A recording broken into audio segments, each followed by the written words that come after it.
So your work for the elderly, spent time and taken initiatives for them. Yeah. That's commendable because somebody looking at the elderly population and then giving them the time and attention is normally it doesn't happen. So what was your experience like and how did it help you in your candidature? Right.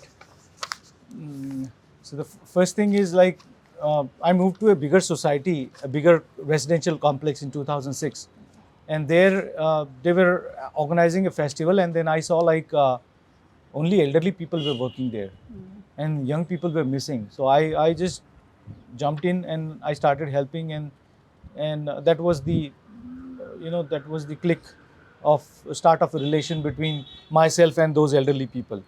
And then thereafter those like they when they got to know that I can speak Japanese and I'm like welcoming, kind of open, so then they started communicating with me, and we would just meet and talk.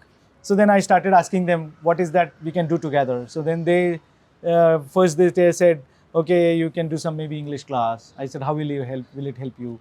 So then finally we landed into computer classes, and so we started with the computer classes, and then we also started doing the Japanese bone dance together. So through those interactions, initially when we started with the computer classes, I thought they were really interested in computer. But over the time, I realized that they are not interested in computer, but they are interested in me. They are interested in talking to me. So then I also changed my mode. And over the time, like now I have continued my computer classes for almost 15, 16 years.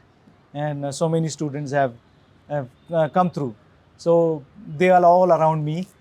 They support me, I support them. There are times when I need their support, particularly like as you said, like how they help my campaign. So like in the campaign, like the election commission office gives you a list of residents, and you have to write postcards to them.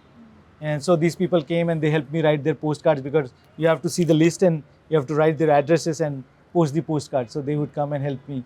They would sit in my office, do some other jobs, kind of come to the station and be the crowd for me, kind of. So these were the things. I think we have helped each other, because in a lonely country, I was also feeling lonely, and they have been always around me. Like when the earthquake happened, my son was alone at home. So I called one of the elderly women and I said, my son is alone at home. Can you please take care of him? Because I was unable to go back home from the office.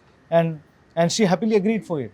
So, I think we have been there for each other too. Yeah. So, yeah.